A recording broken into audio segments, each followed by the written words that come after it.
मेरे चैनल धार्मिक जीवन में आप सभी दोस्तों का फिर से बहुत बहुत स्वागत है।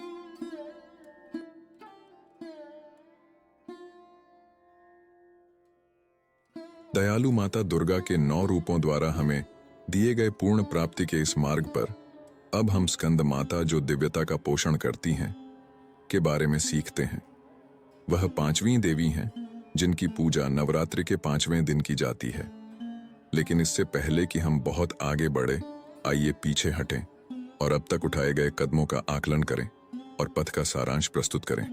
सबसे पहले हम पवित्र ग्रंथों अर्थात ब्रह्मचारिणी देवी को सीखने के लिए अर्थात शैलपुत्री देवी प्रेरित हुए और खुद को इस तरह से शुद्ध करने के प्रयास में साधना अर्थात चंद्रघंटा देवी करने के लिए प्रेरित हुए कि हमारे सभी कार्य तपस्या अर्थात कुष्मांडा देवी बन जाएं।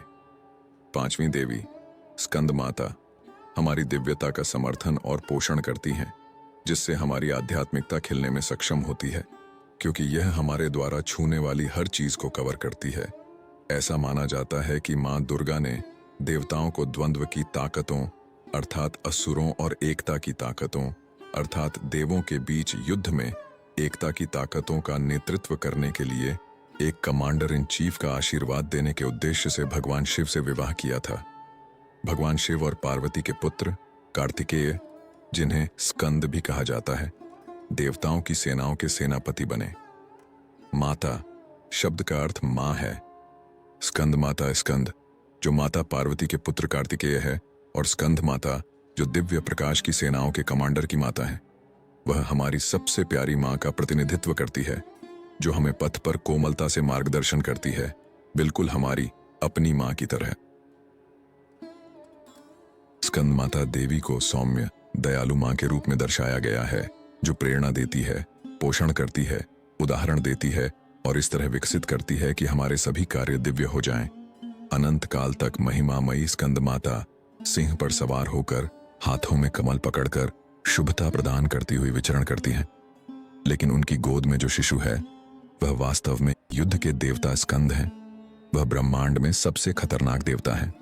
क्रोध, शक्ति, सामरिक ज्ञान, विनाश, युद्ध। इसलिए वह एक योद्धा के सख्त और कठोर जीवन के रूप में आत्म संयम और अनुशासन की ऊर्जा का प्रतिनिधित्व करती है। एक योद्धा जानता है कि सकारात्मक परिणामों के लिए क्रोध का उपयोग कैसे किया जाए। गुस्सा और आक्रोश हम सभी के भीतर मौजूद है।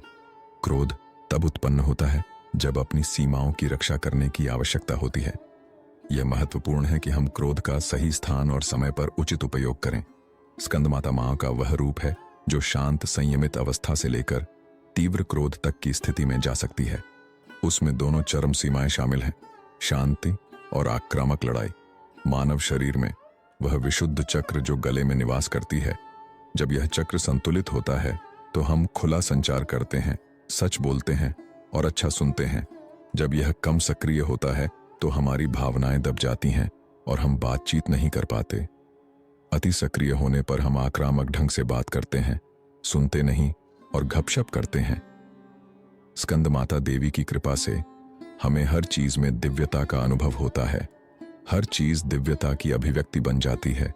हमारा प्रसाद कार्यों और पूजा के माध्यम से दिव्य है। परमात्मा हमारे प्रसाद को स्वीकार करते हैं, क्योंकि जो प्रसाद चढ़ा रहे हैं वे शिव के पुत्र हैं, दिव्य प्राणी हैं